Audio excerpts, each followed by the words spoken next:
Hello दोस्तों, नमस्कार। स्वागत है आप सभी का पीके एजुकेशन कोर पर। ये घटना चक्र के मॉडर्न हिस्ट्री के क्वेश्चंस मैं आपके साथ डिस्कस कर रही हूँ। ये केवल 10-10 प्रश्न की सीरीज है, वो मैं आपके साथ डिस्कस कर रही हूँ। तो बिना देर किए हम शुरू करते हैं। पहली वाली क्विज को जिन लोगों ने नहीं देखा है उसका लिंक आपको आई बटन में मिल जाएगा या फिर आप डिस्क्रिप्शन में देख सकते हैं। और यहाँ से हम शुरू करते हैं क्वेश्चन नंबर 11 से। क्वेश्चन नंबर 11 है, किन यूरोपियों ने भारत में प्रथमतः सामुद्रिक व्यापारिक केंद्र स्थापित किए? अंग्रेजों ने, फ्रांसीसी ने, पुर्तगाली ने और डच ने। तो किसने किए थे? अभी मैंने लास्ट में ही डिस्कस किया था आपके साथ। तो किसने स्थापित किए थे? ये किए थे पुर्तगालियों ने। तो ऑप्शन यहाँ पर क्या सही हो जाएगा? ऑप्शन सी यहाँ पर सही आंसर हो जाएगा।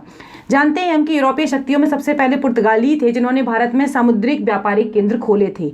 सामुद्रिक व्यापारिक केंद्र खोले थे और पहला जो वायसराय था फ्रांसिस्को द अल्मीडा, उसने 1509 में द्वीप पर क्या कर लिया था? अधिकार कर लिया था। और बाद में ये क्या हो गए थे? जो पुर्तगाली हिंद महासागर में सबसे ज़्यादा क्या हो गए थे? शक्तिशाली हो गए थे। फिर ये क्या करते थे? कई बार अपना एकाधिकार स्थापित करने के लिए वहाँ से गुजरने वाले लोगों से वसूली वगैरह भी किया करते थे। तो ऑप्शन आपके सामने क्या है? किन यूरोपियों ने भारत में प्रथमतः सामुद्रिक व्यापार केंद्र स्थापित किए? अगर आपको इसको एज अ लिखना है कि आप इसे किस तरीके से नोट्स में लिखें, तो आप ये लिखेंगे कि यूरोपियों ने भारत में प्रथम सामुद्रिक व्यापारिक केंद्र खोले पुर्तगालियों ने। और थोड़ा सा आप इसके बारे में डिटेल भी लिख सकते हैं। क्वेश्चन नंबर 12 की तरफ बढ़ते हैं। क्वेश्चन नंबर 12 क्या है? बंगाल की निम्नलिखित फैक्ट्रियों में से एक जो पुर्तगालियों द्वारा स्थापित की गई थी वो कौन सी थी? बादेल, चिनसुरा, हुगली या फिर श्रीरामपुर। तो इसमें आपके सामने 4 ऑप्शन दिए हैं। इनमें से अगर बात करी जाए तो देखिए, जो 1934 में जो पुर्तगालियों ने बंगाल के शासक जो था गयासुद्दीन महमूद शाह, उससे क्या करा था? सतगांव और चटगांव, ये दो जो चीज़ें थी, ये दो जगह थी जहाँ पर इन्होंने फैक्ट्रियाँ डालने की अनुमति ले ली थी। किसने ले ली थी? गयासुद्दीन महमूद शाह से इन्होंने, जो पुर्तगाली थे, उन्होंने इस चीज़ की अनुमति वहाँ से ले ली थी। अब यहाँ पर बंगाल में, पूरे बंगाल में बहुत जगह इनकी बस्तियाँ बनाई गई और जो चटगांव था उसको एक बहुत बड़े और महत्वपूर्ण उसके रूप में देखा गया, बंदरगाह के रूप में। लेकिन 16वीं सदी तक आते आते क्या हुआ कि इनका ये जो चटगांव था ये तो हो गया डाउन और इसका स्थान ले लिया हुगली ने। बाद में चिनसुरा में क्या हुआ? डचों ने गुस्त्रावुशु नाम के किले का एक निर्माण कराया था। ये भी कई बार पूछा जाता है कि गुस्त्रावुश क्या है? गुस्त्रावुश नाम का जो किले था उसका निर्माण किसने कराया था? तो वो कराया गया था चिनसुरा में। और श्रीरामपुर जो था वो डेनिसों का प्रमुख केंद्र था। तो अगर यहाँ से हम ऑप्शन की बात करें तो ऑप्शन यहाँ पर क्या सही हो जाएगा? हुगली। बंगाल की निम्नलिखित फैक्ट्रियों में से एक जो पुर्तगाली द्वारा स्थापित की गई थी वो थी हुगली। वीडियो अगर आपको फास्ट लगता है तो आप इसे रोक के देख सकते हैं। क्वेश्चन नंबर 13 देखते हैं। पांडिचेरी, वर्तमान में पुदुचेरी के संदर्भ में निम्नलिखित कथनों पर विचार कीजिए। तो क्या कथन है? पांडिचेरी पर कब्जा करने वाली पहली यूरोपीय शक्ति पुर्तगाली थे। पांडिचेरी पर कब्जा करने वाली दूसरी यूरोपीय शक्ति फ्रांसीसी थे। अंग्रेजों ने कभी पांडिचेरी पर कब्जा नहीं किया। तो अगर आप देखेंगे इसको ऑप्शन के तौर पर तो आपको दूसरा ऑप्शन गलत नजर आ रहा होगा, क्योंकि दूसरी शक्ति कौन थे? फ्रांसीसी ना होकर कौन थे? डच थे। तो ये आपका यहाँ से गलत आंसर हो जाता है। तो दो जिस में है वो तो आपके गलत हो गए। और देखते हैं केवल 3, क्योंकि पहला तो सही है और केवल 3 का कोई ऑप्शन नहीं है। तो यहाँ से ऑप्शन जो सही हो जाएगा वो केवल एक ही ऑप्शन यहाँ पर सही आंसर हो जाएगा। कौन सा ऑप्शन सही होगा? Option A. अगला प्रश्न देखते हैं। Question number 14। हुगली को बंगाल की खाड़ी में समुद्री लूटपाट के लिए किसने अड्डा बनाया था? अभी मैंने आपको बताया था किसने अड्डा बनाया था। ये बनाया था पुर्तगालियों ने। तो पुर्तगाली ऑप्शन में है, फ्रांसीसी हैं और डेनमार्क वासी हैं, अंग्रेज हैं। तो ऑप्शन जो सही हो जाएगा वो क्या हो जाएगा आपका? Option A. पुर्तगालियों द्वारा ही हुगली को बंगाल की खाड़ी जो थी उसे समुद्र के रास्ते से लूटपाट करने के अड्डे के रूप में इसे इस्तेमाल करने लगे थे। अगला प्रश्न देखते हैं। Question number 15। निम्नलिखित में से कौन सा कलकत्ता का संस्थापक था? तो कौन था कलकत्ता का संस्थापक? बहुत बार एग्जाम में पूछा गया है और बहुत इंपॉर्टेंट क्वेश्चन है। तो जानते हैं, चार्ल्स आयर, गैरोल्ड अंगियार या फिर जॉब चार्नक या फिर विलियम नेरिस। तो कौन था उस समय पर? मीर कासिम बाजार की जो था उसमें फैक्ट्री की जो परमिशन ली थी वो जॉब चार्नक से ही मिली थी।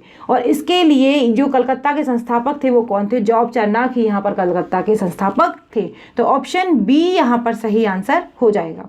अगला प्रश्न देखते हैं। Question number 16। कलकत्ता किसने बसाया था? सेम क्वेश्चन रिपीट है, तो बिना देर किए इसको देख लेते हैं। जॉब चार्नक ने ही कलकत्ता को बसाया था। अगला प्रश्न है आपके सामने, और ये कब बसाया था अगर इसकी बात करी जाए तो इसके बारे में डिटेल में बहुत ज़्यादा जानने की आपको आवश्यकता नहीं है। ये चीज़ें धीमे धीमे आप जब एक दो बार रिवीजन करना शुरू करेंगे तो आपको वो सारी चीज़ें समझ में आने लगेंगी। क्वेश्चन नंबर देखते हैं, क्वेश्चन नंबर 17। क्वेश्चन नंबर 17 क्या है? भारत के साथ व्यापार के लिए सर्वप्रथम संयुक्त पूंजी कंपनी किन लोगों ने आरंभ की थी? पुर्तगालियों ने, डच ने, फ्रेंच ने या फिर डेनिश ने? तो हम जानते हैं कि संयुक्त पूंजी की अगर बात आती है, संयुक्त पूंजी कंपनी, तो वो यहाँ पर ऑप्शन सही होगा आपका डच। डच के लिए ये बात यहाँ पर आती है क्योंकि भारत के साथ जो व्यापार करने के लिए पहली बार जो उपयोग हुई थी संयुक्त पूंजी कंपनी के रूप में, वो हुई थी डचों के साथ। 17वीं शताब्दी तक अगर देखा जाए तो इसके शुरुआत में जो हॉलैंड एक शक्तिशाली राष्ट्र नहीं था, जो हॉलैंड था वो शक्तिशाली राष्ट्र नहीं था और जिसकी केंद्रीय सरकार जो थी वो शक्तिशाली नहीं थी। तो इसलिए यहाँ पर जो कंपनी था, संगठित रूप में कंपनी ने क्या किया, बहुत छोटी छोटी सी कंपनियों की रचना करी और इनको यहाँ पर एक तरीके से इन्होंने काम करना शुरू करा। तो ऑप्शन बी यहाँ पर सही आंसर हो जाएगा। क्वेश्चन नंबर 18 देखते हैं, निम्नलिखित कथनों में से कौन सा सही है? यहाँ पर बात करी जा रही सही है, तो देखिए इसमें क्या सही होगा। आधुनिक कोच्चि भारत की स्वतंत्रता तक डच का उपनिवेश था। डचों ने पुर्तगालियों को पराजित किया और आधुनिक कोच्चि में उन्होंने फोर्ट विलियम का निर्माण कराया। आधुनिक कोच्चि पहले डच उपनिवेश था जिस पर बाद में पुर्तगालियों का अधिकार हो गया। आधुनिक कोच्चि कभी भी ब्रिटिश उपनिवेश का भाग नहीं था। तो क्या ऑप्शन यहाँ पर सही आंसर हो जाएगा? अगर देखा जाए तो डचों ने पुर्तगालियों को पराजित करके जो आधुनिक कोच्चि है उसमें 1663 में फोर्ट विलियम का जो था निर्माण कराया था। तो केवल और केवल ऑप्शन यहाँ पर सही होगा, ऑप्शन बी आपका सही आंसर हो जाएगा।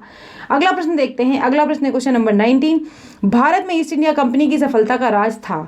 भारत में राष्ट्रीय भावना की कमी, कंपनी की सेना को पश्चिमी प्रशिक्षण मिला था, उनके पास आधुनिक हथियार थे, आधुनिक भारतीय सैनिकों में राष्ट्रीय भावना का अभाव था जिसके फलस्वरूप कोई भी उन्हें अच्छा वेतन दे अपनी सेवा में लगा सकता था। उपयोग तीनों आपको देखने में समझ में आ रहा होगा कि सारे के सारे ऑप्शन ही सही हैं। ये सारी कमियां भारत के साथ थीं, इसी वजह से ईस्ट इंडिया कंपनी भारत में राज कर पाई, है ना। ये सारे पॉइंट्स है ना, तभी तो यहाँ पर वो राज कर पाई। इन तीनों के कारण ही ऐसा हुआ था। और अगर अब देखा जाए क्वेश्चन नंबर 20, क्वेश्चन नंबर 20 क्या कह रहा है देखते हैं।